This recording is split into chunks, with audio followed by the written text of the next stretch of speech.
All right, I got Dino Ambrosi with me. This guy's interesting. I talked to him on the phone a week or two ago, and everything he said caught me by surprise. Number one was his age. He's a very young man, and he's accomplished quite a bit of things. But on top of that, he's got something called projectreboot.com, and he is very timely with what he's doing. As a father of four, I battle with this all the time, and it's my kids using technology. And we're very proud that our there's no tablets in our home. We're not that type of family. But our three oldest, from middle age and now two out of high school right now, they have phones. And man, do I see them on that phone a lot. But as I look at my wife and myself, I kind of figure like, oh, we're on it a lot too. Everything's there. Everything we need to do is there. So welcome, Dino. Tell us about yourself and how you got to this, and then we'll talk about what you do exactly. But tell us about yourself. Yeah, absolutely. Well, first, thanks for having me on, Joel. I really appreciate being here. Yeah, I am a young entrepreneur. I'm 25 years old, based in California. Uh, the origin story of the work that I do is I was in that first batch of kids. I was kind of a guinea pig for getting on social media. I started in middle school, and throughout middle school and high school, I think it was mostly a positive relationship for me. It felt like a tool that made my life better. I didn't use it an egregious amount.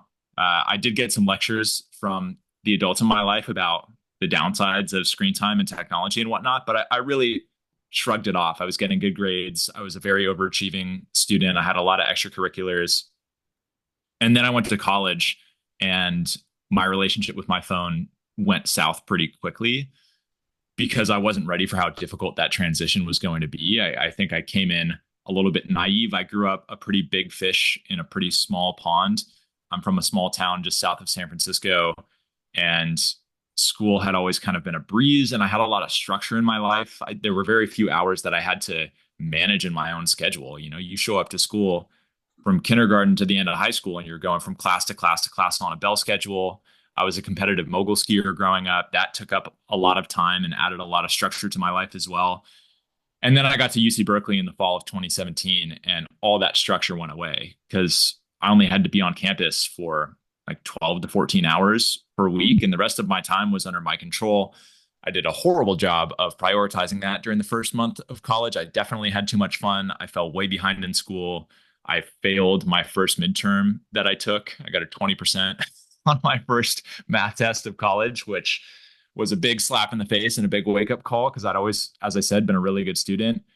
And, you know, in hindsight, that was a really good opportunity for me. I could have grown a lot, but I didn't really face that challenge head on because unconsciously, without even realizing it, I developed this habit of running away from discomfort by turning to the phone that was sitting in my pocket. And it is just such an instant escape from all your problems, at least momentarily. And if you're not super aware and intentional about the relationship that you have with it, it doesn't take long for that cycle of avoidance to spiral out of control. And And what that's is what it? happened to me. They figured something out and they suck you in. Well, I mean, I think just inherently as humans, we're wired to seek pleasure and avoid pain, right? And it's not so much that, I mean, I use the term phone addiction or social media addiction because it gets across what I'm trying to say. But I don't know if anyone's actually addicted to their phone or addicted to Instagram or addicted to YouTube. I think we get addicted to escaping discomfort by seeking distraction. And it is just the shortest path to distraction we've ever had and the most potent form of it.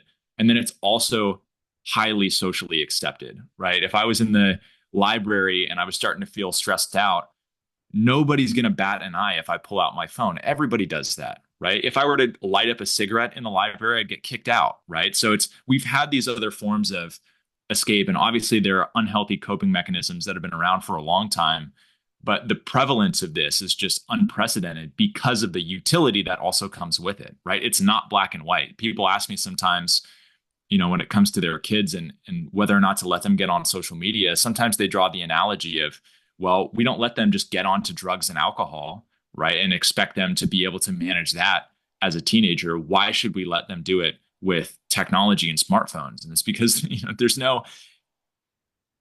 there's no utility in drugs and alcohol, right? I mean, maybe some people would argue there's a social utility in it. That's a very different conversation. But to me, it's more analogous to food, right? It's there, we need to eat, and there's a lot of unhealthy stuff to eat that can be a negative coping mechanism. We need to interact with information in the 21st century, right? Being digitally literate and having a level of information fluency is a requirement for the vast majority of people to excel in the modern world. And our devices mediate that, but they also come with all this junk food that can be used as a way to bury ourselves from our problems and just escape down a rabbit hole. And it's really not intuitive how quickly that can spiral out of control, because the more you use it to run away from one form of discomfort, like stress, the lower your tolerance for all forms of discomfort becomes. And eventually I got to the point where it was stress, it was anxiousness, it was loneliness, it was social awkwardness, it was even just being tired. Like all of those became unconscious triggers for me to pull out my phone and go to Instagram or YouTube. And eventually I couldn't even fall asleep at the end of the day without watching YouTube videos. Like even just being alone with my thoughts, that was too uncomfortable. So I just watched YouTube videos till I passed out. Now I'm up until 1 or 2 in the morning and I'm getting 5 or 6 hours of sleep. So I'm waking up even less ready to take on the day than I otherwise would have been. I've got less willpower, so it's harder to resist the urge to my phone. So I turn to it more and I fall farther behind in school and I get more stressed out. And that makes me go to my phone even more. Yeah. So it's just this very vicious negative cycle So what that did you can. do? So you went down this thing that I think a lot of people are probably stuck in. What did you do? And you know, why you? You're this young man who, yes, you were living it, but you're not a PhD psychologist. How come you're the Yeah. guy? And what did you do? Yeah. Well, first, when I recognized this was a problem, I tried to solve it multiple times and failed miserably. So I think it's important to acknowledge that.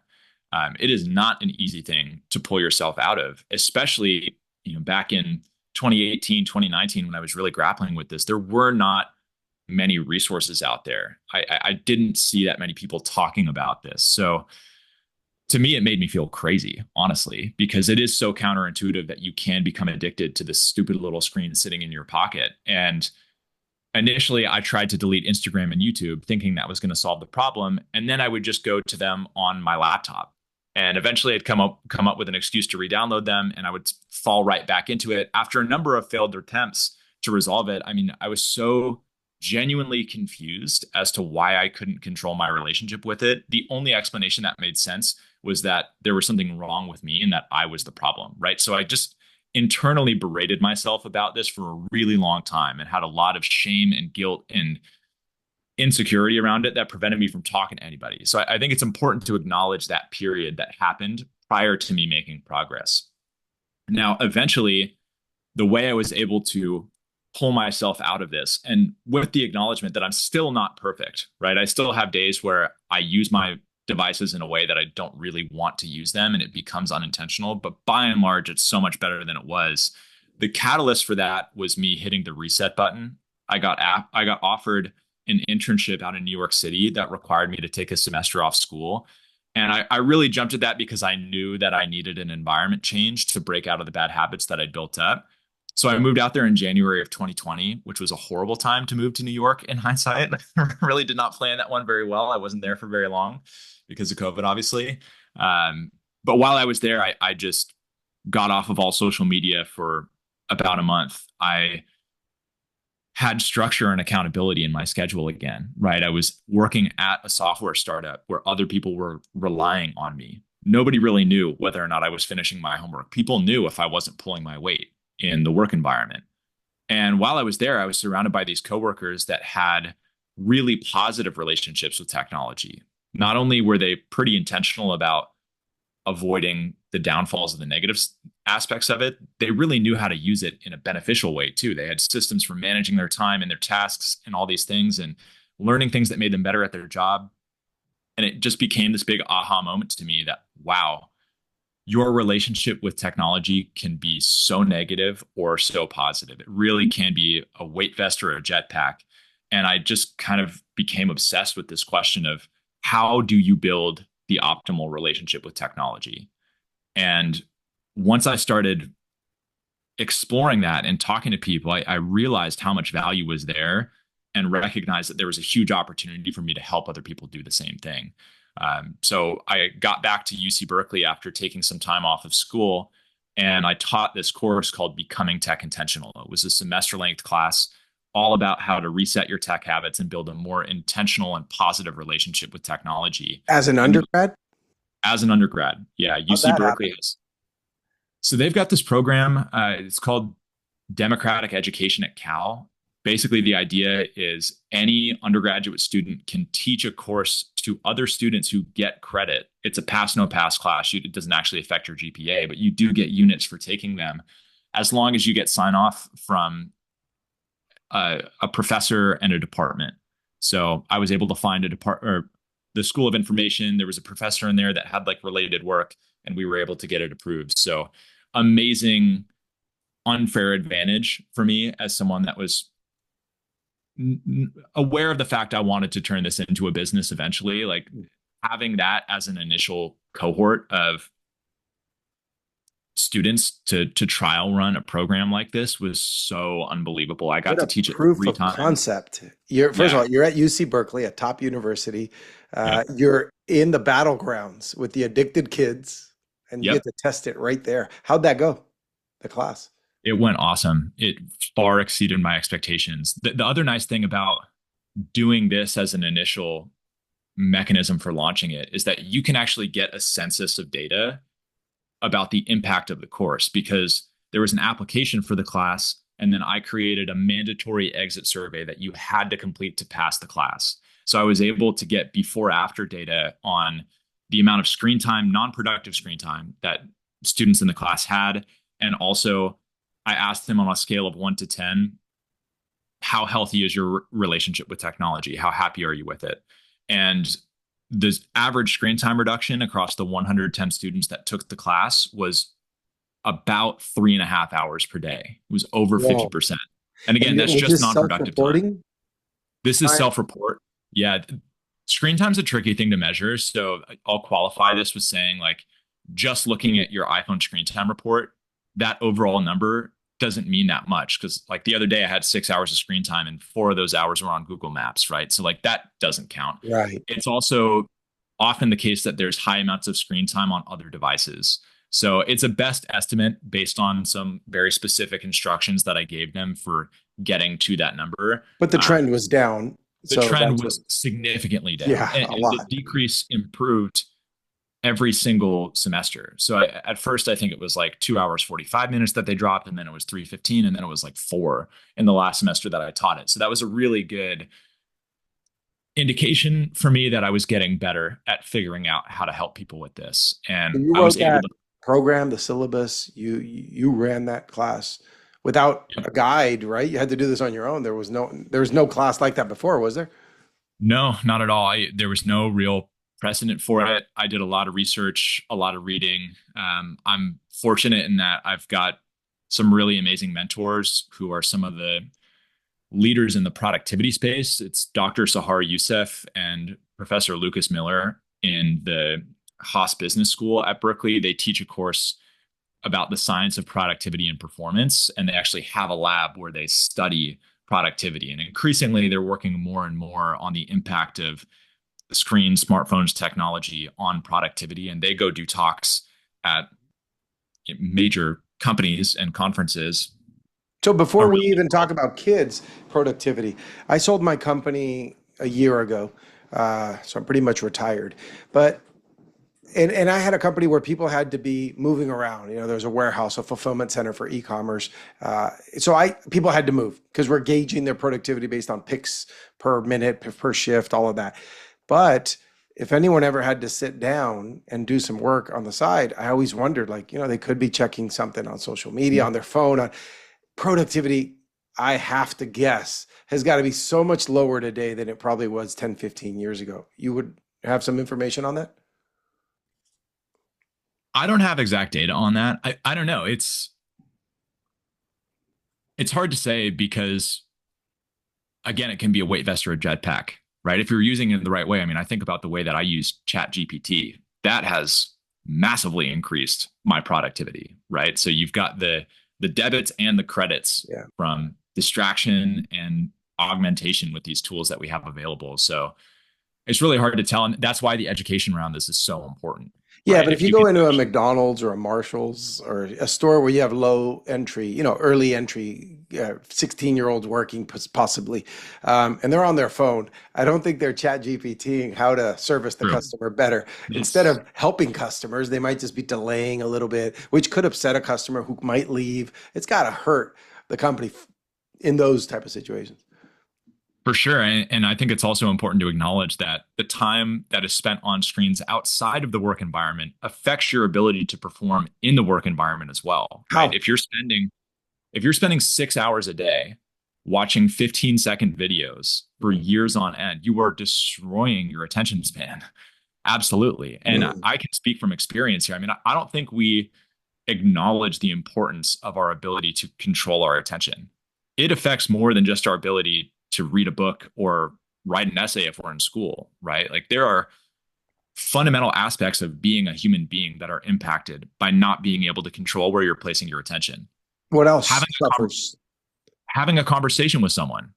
If someone starts telling you a story and it takes multiple minutes for them to get to the point and they're sharing all these details with you, and you've just finished a 3 hour TikTok binge, your mind will start to wander. You're thinking about other things as they're telling you things. You're not actually being present and being an active listener. You start forgetting things that have already been told to you. It has a legitimate impact on your relationships, Wow. right? And then you become a shallower thinker too, because the same thing applies to following a train of thought in your own mind.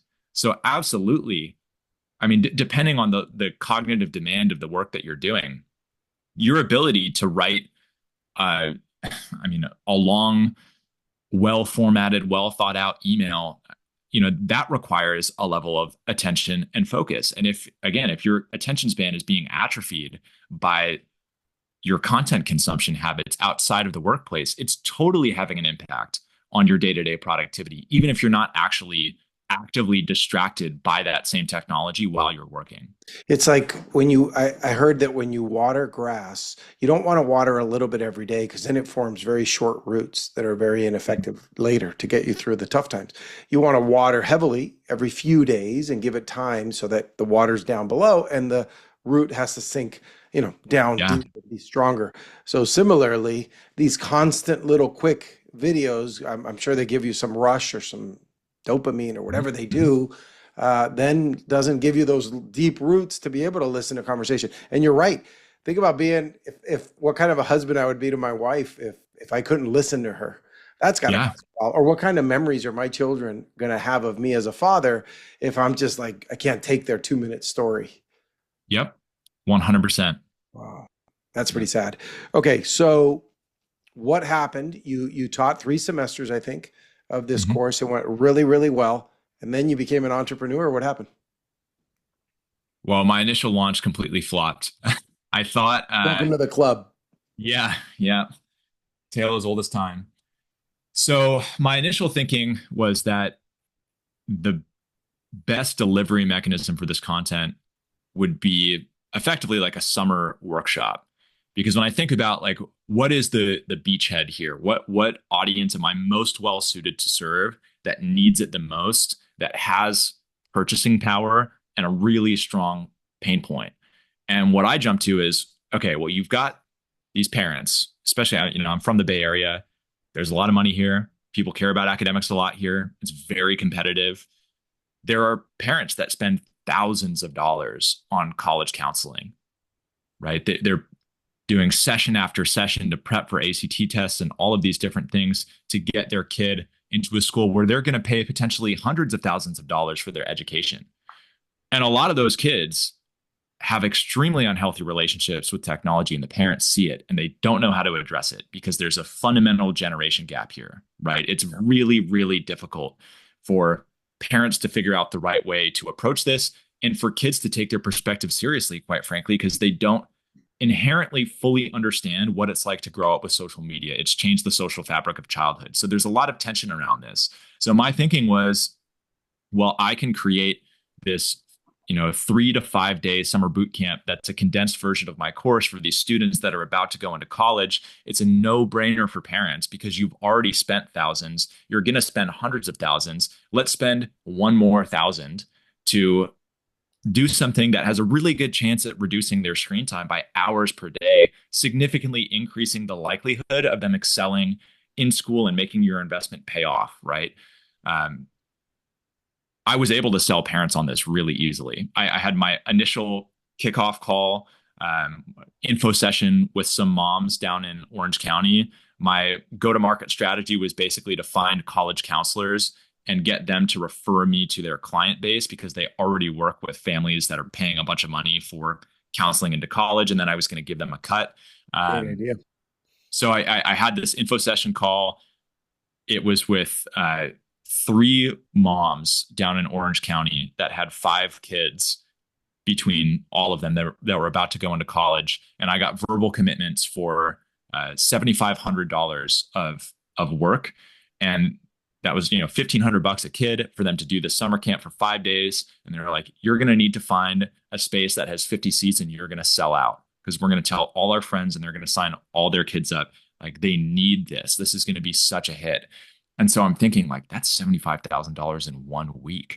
And that's going to happen this summer during my launch. Like, Wow. that's incredible. I could make potentially like $1 million over the summer at some point. So I'm just in my head, I'm like, oh my gosh, this is going to be amazing. It's going to blow up. And then it completely flopped because the Oh, parents couldn't sell the kids on doing it, right? Imagine you're a oh, senior and your mom is like, hey, I'm signing you up for this phone addiction boot camp because you have such an unhealthy relationship with your phone and you're going to take like 15 hours out of your last summer before you go to college. You'd be like, shut up, mom. No, I'm not. yeah. Well, So this is the equivalent of telling a drug addict, I signed you up for this thing, so sit here and listen to it. yeah, exactly.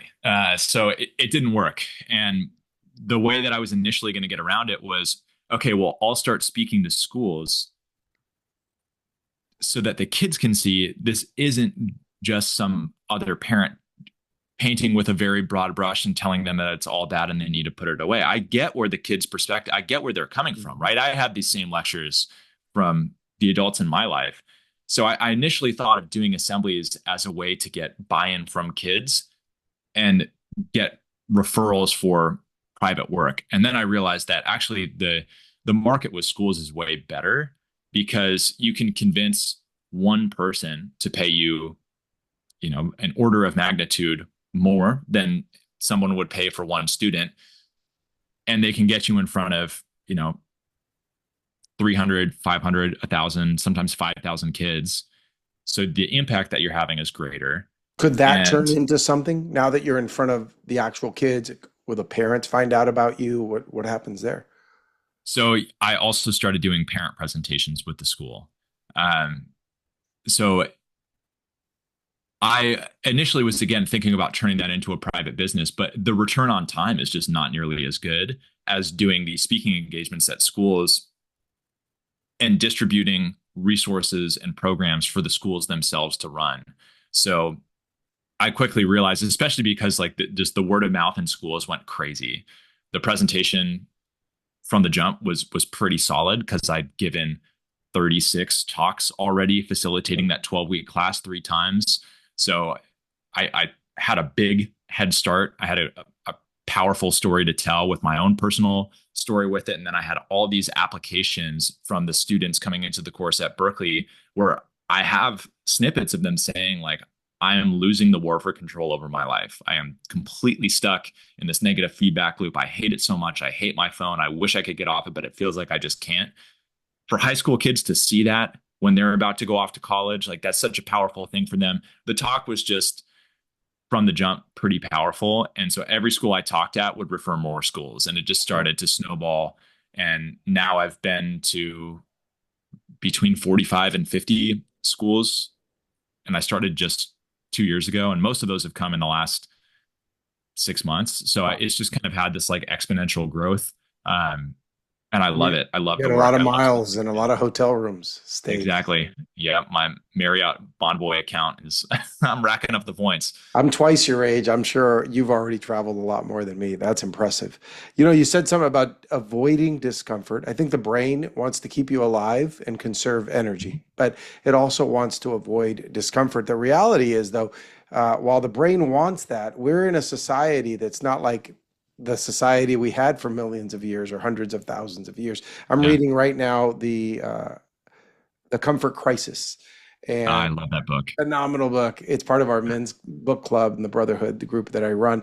And we are too comfortable. We have air conditioning, we have comfortable seats, we have heating, we have nice clothes that fits nicely. It's easy to get. You push a button and it arrives. Nobody's sewing it for us that we know of. We didn't have to Yeah. go out and kill an animal to eat today. I mean, it's very, very easy. So we're supposed to, we should do some uncomfortable things. We should work Yep. out and get really, really tired. We'll sleep better.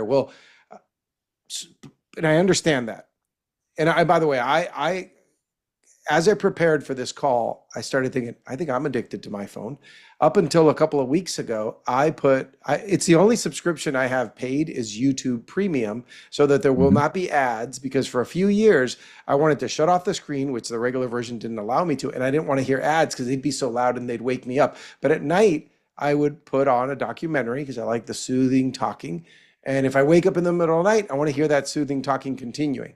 So I'd go right Mhm. back to sleep. So a few weeks ago, I was challenged, and I believe it was by someone I interviewed. And so I started putting my phone in the bathroom, charging over there. But it's tough. I'm battling years of this habit. Yeah. Give me some ideas there because I want to fight it. I don't want to have a phone talking to me all night. What if I go camping and I don't have electricity? How am I going to sleep there? I'm going to sleep horribly. So give me an idea there. What could I do? What could someone who's going through that do? Yeah, it's a great question. I mean, I think having a good evening and morning routine is pretty key. One of the things that I focus on is just what are like the 80-20 changes that you can make that have cascading impacts. And the way that you use technology in the last hour of the day and the first hour of the day, massive cascading impacts. I mean, at night, obviously the big thing is the blue light hitting your eyes, right? Making it harder for you to fall asleep and get quality sleep. So a rule of thumb that I've heard and that works quite well for me. I'm not perfect about it, but I try to do it most nights. It's the 3-2-1 rule. So 3 hours before bed, stop eating. 2 hours before bed, stop drinking water or anything for that matter. And then 1 hour before bed, stop looking at screens. And in that last hour, the more that you can create a consistent wind down routine, the more you are giving your brain these kind of anchor points to recognize that it's about to go to sleep and to fall asleep quicker. So there's a lot of great things you can do in terms of, I mean, you can do a restorative yoga, right? Stretch out, wind your body down that way. Having kind of like a nighttime debrief journal and just getting out of your head and onto paper things that are on your mind, looking at tomorrow and making a quick plan. To me, that eases. Sometimes I deal with some anxiousness around overwhelm of all these things are happening and I'm not sure what to prioritize and all these things. And unless I kind of structure that thought and get it out of my head, it sits there and it kind of it permeates It and makes goes it in difficult for me to circles. turn it off. Right. Yeah. So the more that you can kind of put that onto paper, I think the Yeah. better. You And then unload. yeah, and then I do think that content consumption while falling asleep is not the worst thing. I mean, listening to a podcast or an audiobook or anything like that, I don't think it's that bad. I mean, at least you're not looking at a screen, right, and getting that blue light. So I would say that's a big leg up from the way that a lot of people are falling asleep, which is scrolling or watching YouTube videos or any of those things. So for them, my recommendation would be to transfer actually to what you are doing. For you, the next level that you could take it to is you could read as you fall asleep or try to fall asleep without consuming content at all. For me, reading to fall asleep is a good way to do it, assuming that the book is not too engaging. Right. Because sometimes it actually can keep you up if it's a really thrilling plot. But reading something like Comfort Crisis would be a great example. It's kind of in between. I would say it's like edutainment, if that makes sense. Like it's not as dry as reading something like Thinking Fast and Slow is like almost like a textbook, right? And it's well written, but it's a little bit more than you want as you're falling asleep. Comfort Crisis, it's story based. It still has takeaways. It's Some entertaining, science. but it's yeah, it's not enrapturing. It's not like you're reading like The Hunger Games or something like that, Yeah. where it's like you're on your toes waiting for what the next thing Right. to happen is going to be. Um, Side note, Scarcity Brain by Michael Easter, the book that he wrote Oh, after Comfort Crisis, is also great. So I recommend that as well. Even if you've read Comfort Crisis, I think Scarcity Brain is a good one to tack on. great. But yeah, anything like that, I think reading is a good way to fall asleep. But yeah, Absolutely. the more you can make that routine consistent, and lighting really matters a lot too. So getting cue lights and setting up automations so that the lighting levels come down. Maybe you have some like wind down music, some anxiety relief music, some meditation music, anything like that. For me, it's just like my brain craves that. And when I take the time to do that, I just, I lay down and it's lights out. And your It's brain awesome. craves that because you've created the habits, right? It didn't crave it Exactly. the first time. You had to Yeah. practice this and now you need it. Also, Yep. what you said about that automation of slowly lowering those lights makes perfect sense because that's the way our ancestors did it. The sun would go Mhm. down. Yep. You're not going to be outside of that cave because it's Yes. dangerous. What are you going to do? We don't have very good night vision as humans, like Yep. cats Yep. do and dogs. So you wanted to be safe. And once you're in a quiet, dark, cool environment in that cave, you got nothing to do but go to sleep. Yep. Right. So you're creating that through that automation.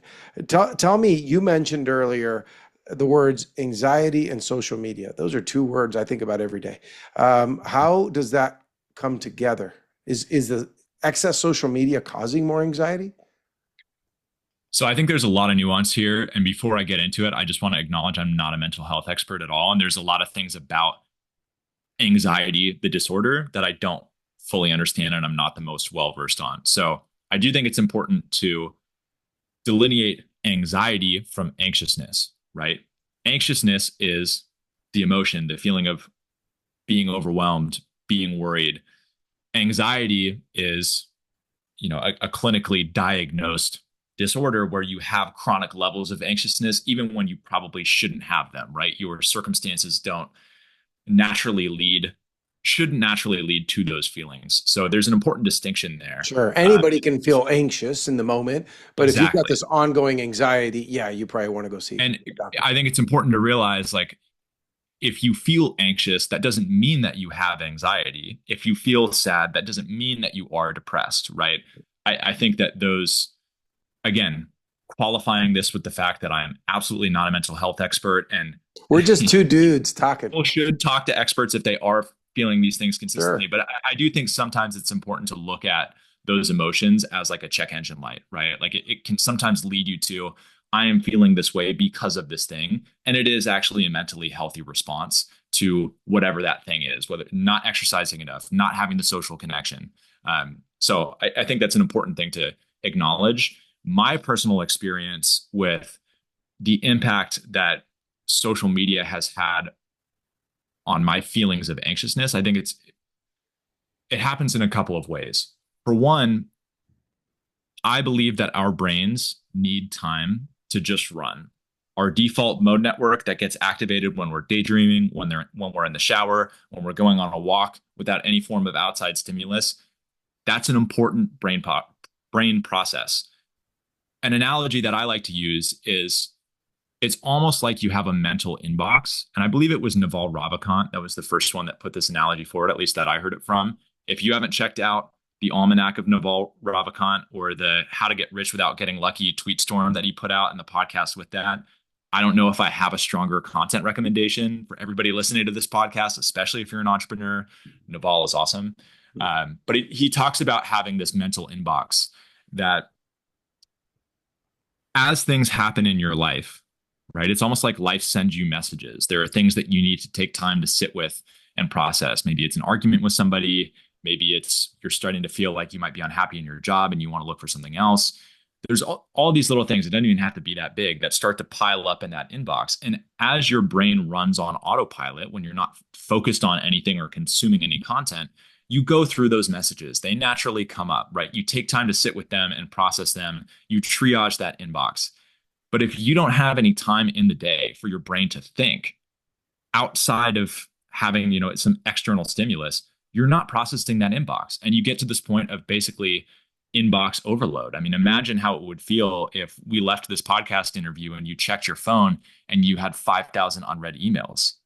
You would feel anxious. You'd be like, Yeah. wow, there are more things that demand my attention than I have the capacity for. The same thing happens internally, at least for me, right? So for many years, I was living life with a blindfold on because I was so incapable of handling the mild discomfort of being bored and not having an outside stimulus that I always had to have podcasts or social media or talking to someone or being in a class or working on homework, or I never had time to myself. And that led to a persistent feeling of anxiousness.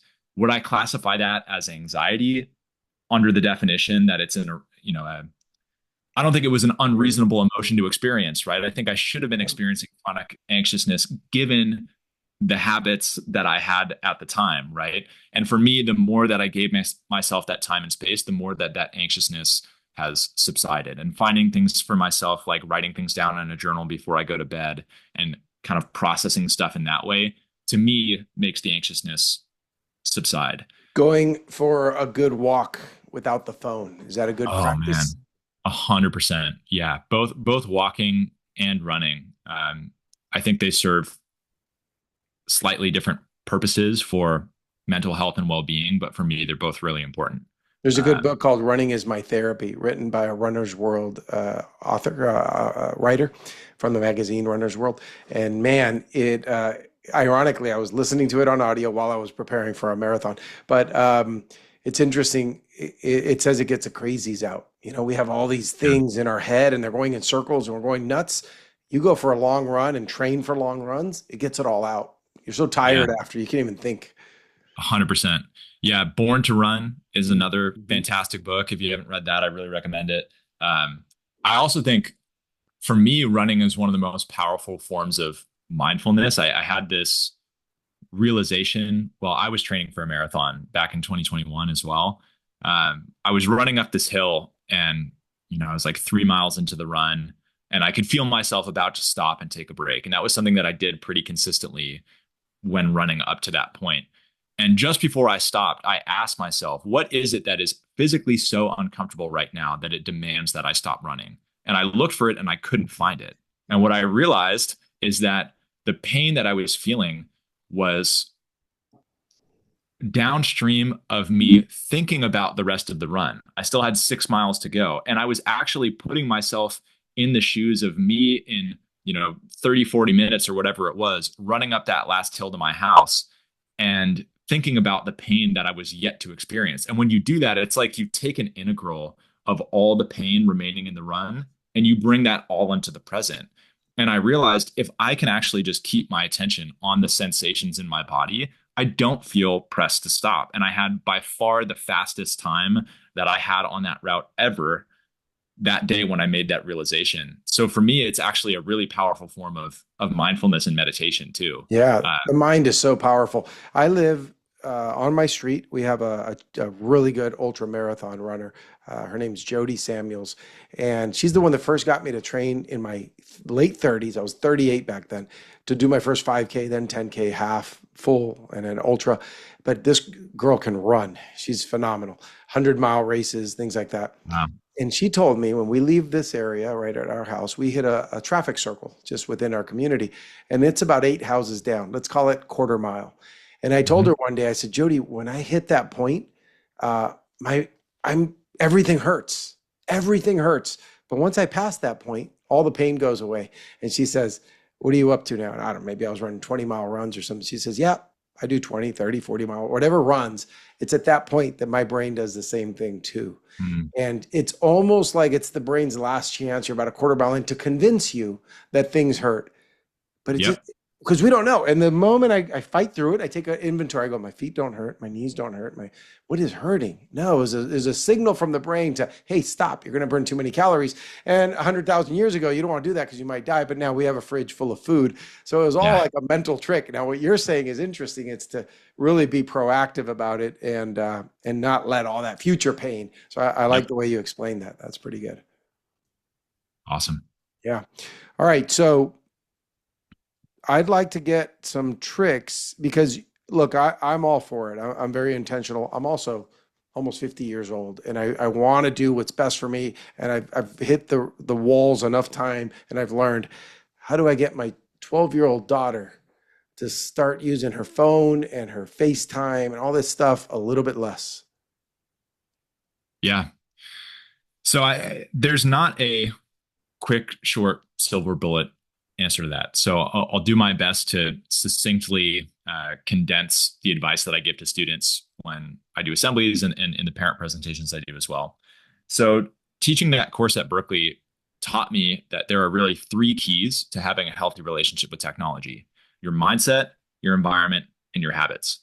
So your mindset is basically what orients you in the right direction, right? It's the intentions that you have for using technology. And my definition of having a healthy relationship is adhering to informed intentions, right? So having the necessary context, understanding the trade-offs, the consequences of consuming short content, knowing what's happening behind the screen with the misaligned incentives of the attention economy and all of the things going on with social media, the data they're collecting and all of that, being really clear and saying, in light of all that information, this is the way that I want to use it. And then having the tools and resources and habits to make those intentions into a reality.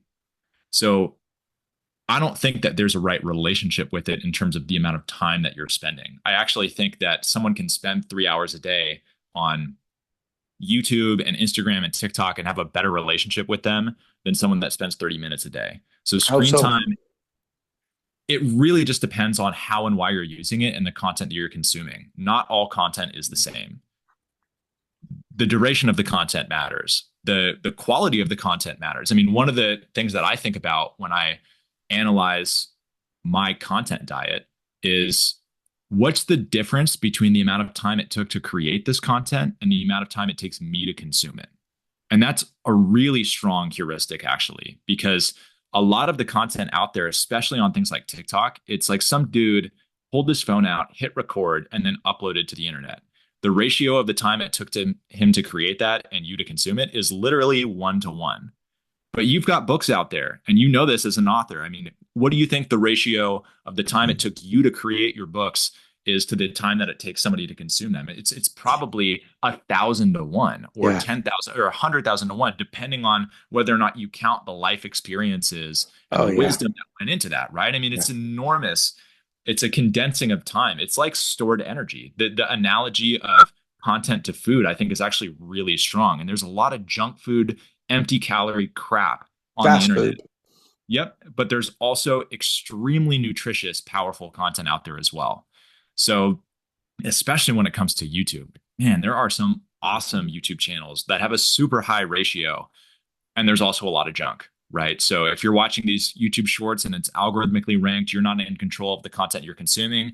That's very different from intentionally curating a set of channels that have really quality content that serve a purpose for you that you consume with intention, right? So, Recently, I had King Mo. That's what they called him. He was a Strike Force light heavyweight champion. Strike Force got bought by the UFC a few years back, but he was a champion fighter, but he's very eclectic. He does a little bit of everything. He's a professional coach for UFC fighters today, but the guy does beekeeping and makes honey and does a bunch of all. He's a really interesting guy. And he said that he wanted to get his real estate license here in Florida, and he started studying for the test and he failed it. He said this on the podcast, so I'm sharing it. He failed his first attempt, and then he looked at his YouTube and he said, "What have I been looking at?" And he saw the 80 channels he was subscribed to, and none of them was leading in yeah, the direction of success. So guess what he did? Unfollowed every single one of them and yep. started following cramming exams and real estate facts. Took the test the next time and did really well. So that's a very conscious effort So that's mindset. 100%. That's your first step, right? Mindset. Yeah. So I'd say there's no right way to use it. I do think there's a right way to think about how you use it. And there's two key ideas that I put forth to both students and parents that help them develop, I think, a healthy mindset. The first is that social media is not free. We think it's free because it doesn't charge us a monthly subscription fee unless you pay for something like YouTube Premium.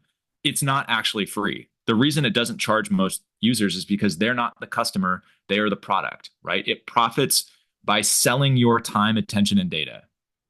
So the reason it's not free is because you are paying with your time. So that's not to say that you shouldn't use it at all. You just have to recognize there's misaligned incentives there. It's trying to do everything it possibly can to keep you on there for longer. So the answer is not to stop using it. It's to figure out, what does it mean for you to get a good deal out of it? You've got to really recognize the value of your time. One way to think about this is, how much would you actually pay to get an extra hour in the day that you could use in any way you wanted to, right? Everybody's got a different answer to that question.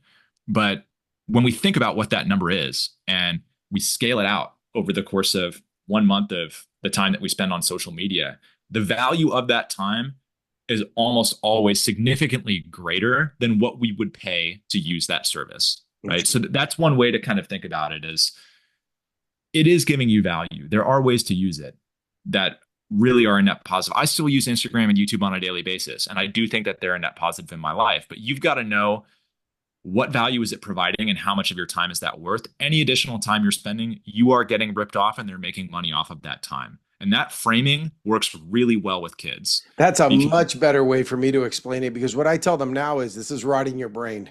Stop using it so much. It's rotting your brain. And they're tired of hearing that. So I'm going to play this back for them, so they don't hear it from me. They hear it from a young guy, and we'll see Awesome. if that helps. I would love for you to speak to my kids' schools, my other groups. I'd love to help get you in front of more people. We need more of this.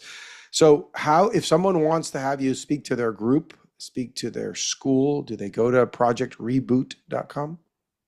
So it's actually projectreboot.school. The .com domain is like Sorry. $40,000. Yeah, okay. I said that wrong then before. It's projectreboot.school. .school. Yeah, that's right. They So I can have a page on apply. there with just it's my school services page, and it's got all the details on the assembly that I give, the parent presentation, the follow-up program that happens at the school. So I never want me visiting a school to be a one-off. I came and talked for an hour. I gave the kids a blip of inspiration, and it was transient, and they went right back to the way things were prior to me coming to campus. There are in-class activities and discussions that are led by teachers. There are at-home resources for the students. And this semester, we had a number of schools start Project Reboot clubs. So it's actually become a student-led initiative where they're driving the conversations and they're creating these advocacy groups on campus using materials and resources that I'm providing to them. But they're continuing the conversations, because the most overlooked thing right now in how we respond to this epidemic of unintentional addictive technology use among teens, it's the cultural norms among their friends. That's probably the biggest driver of their online behavior, right? And unfortunately for a lot of kids, there's an immense social consequence to getting off of social media or having your parents delay your access to it. If all your friends have group chats on Snapchat and they're making plans with each other to have in-person socialization, that's a legitimate, painful thing to miss out on, right? So we actually need to engage them in the conversation. And especially in high schools, I think this is what we kind of miss out on when we go with the overly restrictive approach, both on the parent side and on the school side. I really think we need to transition away from a adults versus kids mindset to an us versus addictive technology mindset where we work with them. So that's a big thing that I try to do when I go to schools. This is crazy, because I agree. It's the kids. They're the ones who've been growing up with this. But my parents are 80 and 75. And when we have a party at our house, sometimes, they're with everybody. And then pretty soon I don't see my parents anymore. And I go over to the living room. they're there, and I look at them. They're both on their phones. They're not talking, and they're looking at Facebook. They're Yeah, idiot. And I know Facebook has become an old people's thing, but I can't believe that my parents have fallen victim to this. So it seems like it could happen to anybody. absolutely. It is definitely not just kids that are struggling with this. And I actually think as a parent, if your relationship with it isn't perfect, which it's probably not because almost nobody has a perfect relationship with it, don't hide that from kids, right? Lean into it. You can leverage that as an opportunity to put yourself on their team because I think one of the biggest misunderstandings that parents have is they don't realize the fact that kids know this is a problem. Kids really get it. They totally do. Their awareness around this usually is a lot higher than people think it is. That's often very confusing for parents and adults to hear because when you try to bring this conversation up, you get met with rolled eyes, right? They Yeah. completely deflect it, they deny it. That's almost always coming from a place of guilt, fear, shame, stress. Again, I struggled with this internally berating myself for a very, very, very long time. And if you take the approach of, it's rotting your brain, you've got to get off it, that incites the guilt, shame, fear that they are probably using it to run away from, right? Yeah. Now, if you've been internally berating yourself as a kid and then you hear dad say, I got to be honest, I got sucked down a YouTube rabbit hole today and I think my relationship with it could use some work. All of a sudden, now it's not just you, right? You're more open to having a conversation about it because the shame has been diffused a little bit. And we're You on don't the feel so same insecure team. about it. It's Exactly. not you versus me. And the problems in between. It's the problems over there, and we're over here together on this side. 100%. Yeah. I think a way that I would succinctly sum up the advice that I have for parents, and we're not going to be able to get into all the details in this podcast. There's a lot that I say in the presentation, but I think the most important takeaway is especially for kids in middle school, but definitely high school prior to them going off to college, you've got to make this transition from being a judge that imposes rules on them without getting their buy-in to being a guide that helps them figure out the way that they want to use it and then holds them accountable to that ideal. And the good news is, I think there's more overlap than parents and adults often realize in how kids want to use this. They don't want this to be the majority of their free time. The way I start every presentation is I show them the months that an 18-year-old has left. And we block off, okay, this many are going to sleep, roughly this many to your career, to driving, cooking, eating, chores and errands, bathroom hygiene. You're left with like 334 months of free time. And I ask them what deserves the largest chunk. They always say time with family, time with friends, being outside, hobbies, interests, passions. TikTok is never the answer. I've talked to 30,000 kids now. I've never had a single kid say TikTok. Oh, But the yeah. average 13 to 18-year-old is on pace to spend 312 of those 334 months looking at a screen non-productively. So they don't want that. They legitimately do not want that. There is more overlap. You're more on the same team than you often realize. And if you ask them the right set of questions to help them get clear on that, and they're the ones that say, yeah, TikTok honestly doesn't deserve more than 30 minutes of my time each day. Now you're in a position to basically say, awesome. I'm glad that you realized that. I'd love to try to hold you accountable if possible. Maybe we can look into ways to make that happen and kind of make it fun and work together. Yeah, you said it. Being a guide, being a coach, because a coach doesn't necessarily tell you everything what to do. They try to get it out of you. Hey, do you want to Exactly. lower this? I've got this problem too. Let's work on a plan that works for both of us. Come Yep. on, let's brainstorm. And I like that because then you just hold, like you said it, holding them accountable to do this, and we can remind each other.